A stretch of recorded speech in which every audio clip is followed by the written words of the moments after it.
क्या आपने कभी सोचा है कि समंदर की गहराइयों में क्या छुपा है? क्या वहाँ सिर्फ पानी है या कुछ ऐसा भी है जो हमारी समझ से परे है? कुछ कहानियां ऐसी होती हैं जो लहरों के पीछे छिप जाती हैं। कुछ सबूत ऐसे होते हैं जो कभी सामने नहीं आते और कुछ रहस्य इतने गहरे होते हैं कि वे इंसान की कल्पना को भी चकित कर देते हैं। जैसे कि एक ऐसा सबमरीन जो बिना कोई संकेत छोड़े गायब हो गया, और एक ऐसा समुंदर जो रात के अंधेरे में खुद रोशनी करने लगता है, और फिर एक ऐसा युद्ध का मैदान जो आज भी पानी के नीचे सांस लेता है। ये सिर्फ कहानियां नहीं हैं, ये वो परछाइयां हैं जो समय के साथ धुंधली नहीं होती बल्कि और भी गहराती जाती हैं। और इन सवालों के जवाब आपको इस वीडियो में मिलेंगे, या शायद और भी रहस्य बनकर आपके सामने खड़े हो जाएंगे। तो आज हम आपको ले जाएंगे समंदर की 5 सबसे रहस्यमयी घटनाओं की ओर, जो आपके रोंगटे खड़े कर देगी। और हाँ दोस्तों, यह पार्ट 2 है। अगर आपने पार्ट 1 नहीं देखा तो मैंने पार्ट 1 का लिंक इस वीडियो के डिस्क्रिप्शन में डाल दिया है, वहां से जाकर आप पार्ट 1 को देख सकते हैं। तो चलिए शुरू करते हैं। नंबर 1,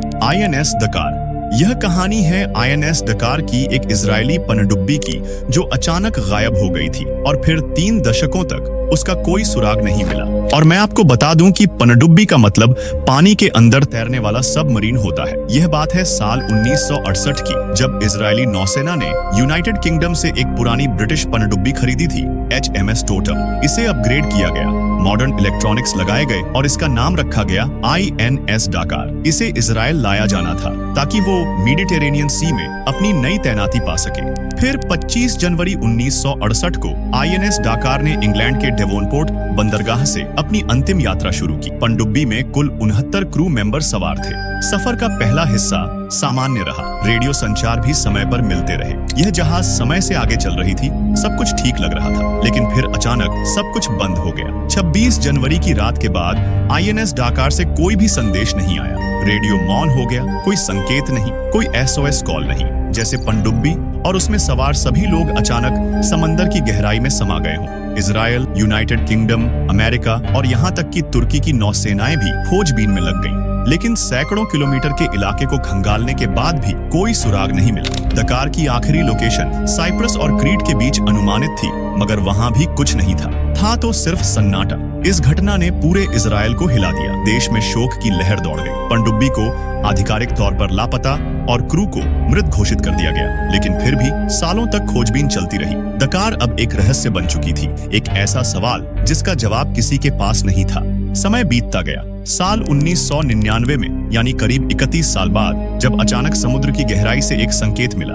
एक अमेरिकी खोजी जहाज ने मध्य देशी सागर के फर्श से करीब 3000 मीटर की गहराई में एक मलबा खोजा, और वो मलबा था INS डकार का।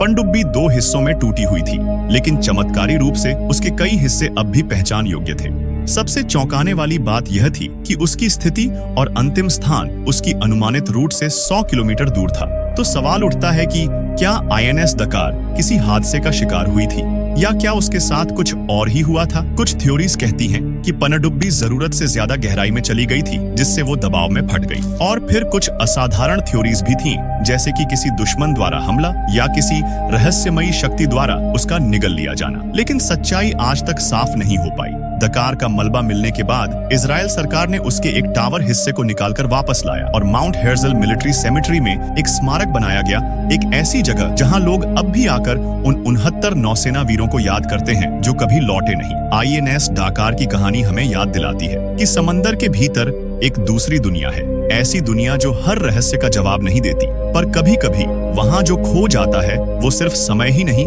बल्कि इतिहास की परछाई बन जाता है। Number 2, bioluminescent waves. दुनिया में बहुत सी चीजें हैं जो इंसान की आंखों से छिपी रहती हैं, लेकिन कुछ ऐसी भी होती हैं जो अंधेरे में अचानक चमक उठती हैं, जैसे किसी छुपे हुए रहस्य की परत खुल गई हो। तो चलिए आपको ले चलते हैं वेल्स की एक रहस्यमयी समुद्री दुनिया में, जहां रात के सन्नाटे को चीरती हुई एक नीली रोशनी लहरों के साथ तट पर आने लगती है। एक ऐसी रोशनी जो ना बिजली से आती है और ना ही किसी मानव रचना से। ये आती है प्लवकों से, यानी समुद्र में तैरते सूक्ष्म जीवों से, जो रात में जलने लगते हैं। इस घटना को कहते हैं बायोल्यूमिनेसेंस, यानी प्राकृतिक जैव दीप्ति। और ये किसी कहानी का हिस्सा नहीं बल्कि एक जीवंत वैज्ञानिक सत्य है।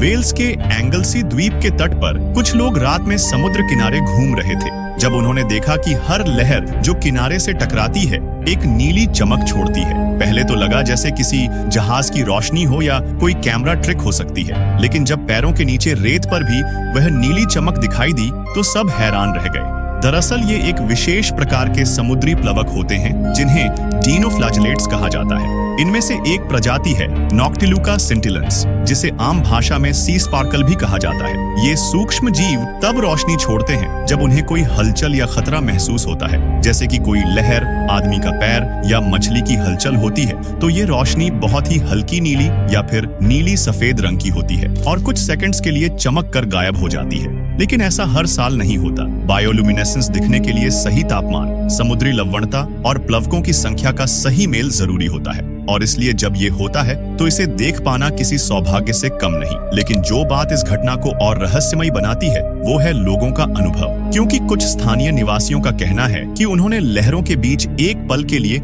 ऐसी आकृतियां देखी जो किसी जीव की छाया जैसी थीं, जैसे समुद्र की इन नीली लहरों में कोई चेतना छुपी हो।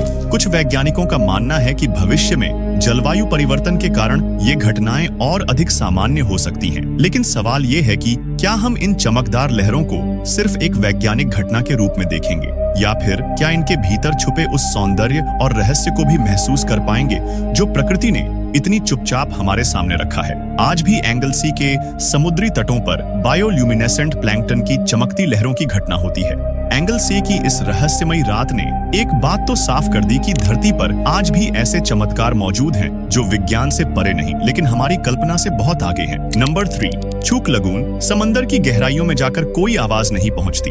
वहां न रोशनी होती है और न कोई हलचल, लेकिन कुछ ऐसी जगहें हैं जहां खामोशी भी चीखती है। प्रशांत महासागर की गोद में एक ऐसा ही इलाका है, चूक लगून। एक ऐसी जगह जो सतह से देखने पर बस एक नीली झील जैसी लगती है, लेकिन इसके नीचे दफन है एक ऐसा युद्ध जो आज भी पूरी तरह खत्म नहीं हुआ। चूक लगून, जिसे कभी ट्रुक लगून भी कहा जाता था, माइक्रोनेशिया के संघ में एक बड़ी प्राकृतिक लैगून है। द्वितीय विश्व युद्ध के समय यह जगह जापान के लिए सबसे रणनीतिक और मजबूत नौसैनिक अड्डा थी। इसे पैसिफिक का जिब्राल्टर कहा जाता था।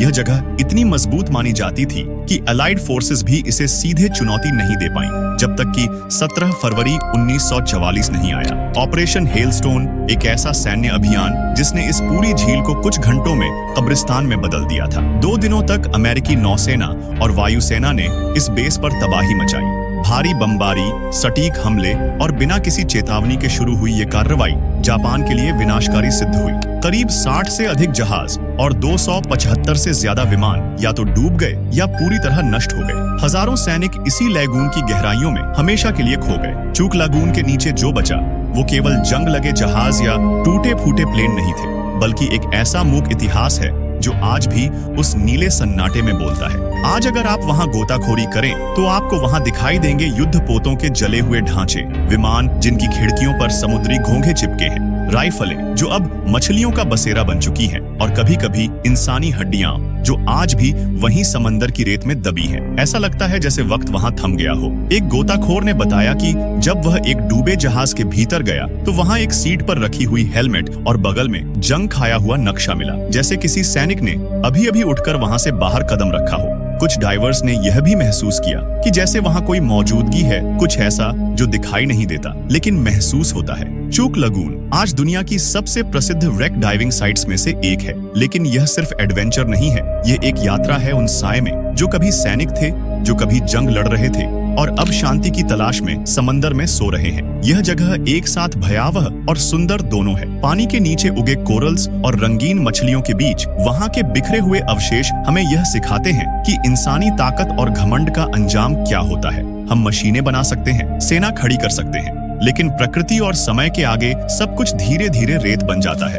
चूक लगून अब एक स्मृति स्थल है, कोई औपचारिक कब्र नहीं, लेकिन हर जहाज, हर हड्डी, हर टूटी हुई बंदूक एक स्मारक है। यह हमें याद दिलाती है कि युद्ध केवल मैदानों पर नहीं होता, कुछ युद्ध पानी के नीचे भी दफन हो जाते हैं। Number 4, under water sculpture.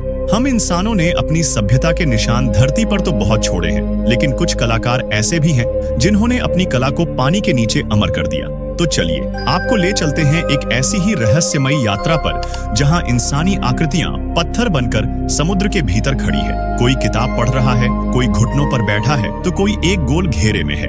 Under water sculptures समंदर के भीतर की वो खामोश कलाएं जो न बोलती हैं न हिलती हैं, लेकिन उन्हें देखकर दिल कुछ कह उठता है। ग्रेनाडा द्वीप के पास कैरिबियन सी के नीचे बसी है एक गोल घेरे में खड़ी 26 बच्चों की मूर्तियां। इन्हें बनाया है ब्रिटिश कलाकार जेसन डी केयर्स टेलर ने, जिन्होंने इसे नाम दिया विकिसिट्यूड्स, जिसका मतलब होता है परिवर्तन। सबसे पहली और शायद सबसे प्रसिद्ध अंडर वाटर मूर्ति स्थापना ब्रिटिश कलाकार जेसन डी केयर्स टेलर द्वारा बनाई गई ये संरचना 2006 में स्थापित की गई थी। यहाँ पर 26 बच्चों की मूर्तियां एक दूसरे का हाथ थामे गोल घेरे में खड़ी हैं। लेकिन ये सिर्फ बच्चों की मूर्तियां नहीं हैं, ये बदलाव का प्रतीक है, जो समय, संस्कृति और प्रकृति के साथ बदलती एक जीवित कला।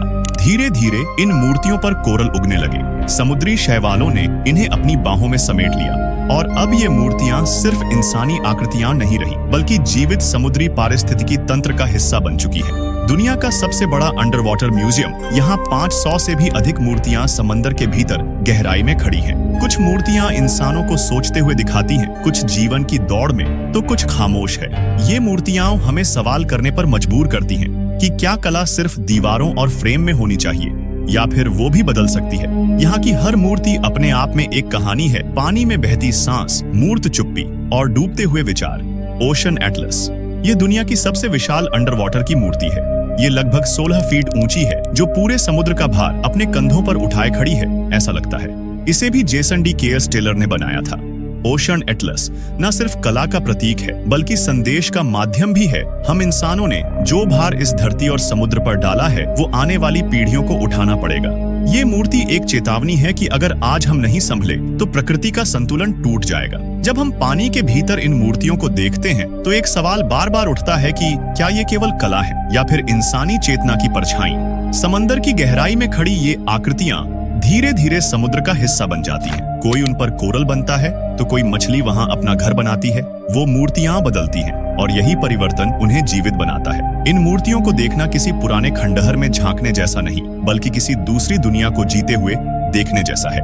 Number 5, the Ningen. दुनिया में बहुत सी रहस्यमयी चीजें हैं, कुछ जमीन पर, कुछ पानी में और कुछ वहां जहां इंसान का पहुंचना ही नामुमकिन सा लगता है। ऐसी ही एक जगह है अंटार्कटिका। सफेद बर्फ की चादर में लिपटी इस धरती के नीचे क्या छिपा है, यह कोई नहीं जानता। लेकिन कभी कभी वहां से कुछ ऐसी झलकियां मिलती हैं जो हमारी समझ, हमारी साइंस और हमारे विश्वास तीनों को हिला देती हैं। द निंजन एक ऐसा जीव जिसके बारे में कहा जाता है कि वो इंसान जैसा दिखता है, लेकिन इंसान नहीं है। एक ऐसा रहस्य जो जापानी सरकार, वैज्ञानिकों और समुद्री यात्रियों के बीच दशकों से चर्चा का विषय बना हुआ है। यह कहानी शुरू होती है 2000 के दशक की शुरुआत में। जापान की एक सरकारी रिसर्च टीम जो अंटार्कटिक महासागर में व्हेल पर रिसर्च कर रही थी, उसने कुछ ऐसा देखा जिसे शब्दों में बयां करना मुश्किल था।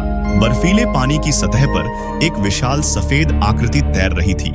आकार में लगभग 20 से 30 मीटर लंबी थी। शुरुआत में उन्हें लगा ये कोई आइसबर्ग है, लेकिन जब वह चीज हिली और धीरे धीरे पानी में डूबी तो सब कुछ बदल गया। उसका शरीर पूरी तरह सफेद था, इंसानी जैसी 2 बाहें, और उसका चेहरा इंसानों जैसा था। कुछ रिपोर्ट्स में कहा गया कि उसने एक बार टीम की नाव की तरफ देखा और फिर धीरे धीरे गहराई में चला गया। उस प्राणी को नाम दिया गया निंगन, जिसका मतलब जापानी भाषा में होता है इंसान। पर क्या सच में ऐसा कोई जीव मौजूद है? फिर निंगन की कहानियां धीरे धीरे इंटरनेट पर फैलने लगी। जापान के एक पॉपुलर ऑनलाइन फोरम 2 चैनल पर कई यूजर्स ने दावा किया कि उनके रिश्तेदार या साथी वैज्ञानिकों ने भी निंगन को देखा है। कई लोगों ने स्केच बनाए, कुछ ने कथित तस्वीरें शेयर की और फिर शुरू हुई अफवाहों की एक कड़ी, जिसमें एक बात कॉमन थी कि ये जीव हमेशा अंटार्कटिका के आसपास ही देखा गया। कुछ थ्योरीज कहती हैं कि निंजन एक अज्ञात समुद्री प्रजाति है जो अब तक हमारी नजरों से छिपी हुई थी। कुछ इसे एलियन मानते हैं जो अंटार्कटिक बर्फ के नीचे छिपे बेस से जुड़ा हो सकता है, और कुछ तो यहाँ तक कहते हैं कि निंजन जापानी सरकार की ही एक सीक्रेट बायोलॉजिकल एक्सपेरिमेंट का हिस्सा था जो बेकाबू हो गया। लेकिन अब तक निंजन को लेकर कोई ठोस वैज्ञानिक प्रमाण नहीं है। जितनी भी तस्वीरें या वीडियो सामने आई वे या तो धुंधली हैं या संदिग्ध। मगर एक बात तय है कि अंटार्कटिक क्षेत्र इतना विशाल और अज्ञात है कि वहाँ कुछ भी संभव है। क्या निंजन कोई अनदेखा समुद्री जीव है? क्या ये सिर्फ इंसानी कल्पना है जो अकेलेपन और बर्फ के बीच आकार लेती है, या फिर वाकई हमारी दुनिया में कुछ ऐसा मौजूद है जिसे हम समझने के लिए अभी तैयार नहीं हैं? तो दोस्तों, आपका दिल से धन्यवाद क्योंकि आपने यह वीडियो पूरा देखा। अगर आपको हमारा यह वीडियो पसंद आया हो तो इसे लाइक जरूर करें, अपने दोस्तों के साथ शेयर करें और हाँ, चैनल को सब्सक्राइब करना बिल्कुल न भूलें, क्योंकि यह आपके लिए फ्री है और हमें इससे बहुत मदद मिलती है। तो दोस्तों, फिर मिलेंगे एक और दिलचस्प वीडियो के साथ। तब तक के लिए बाय।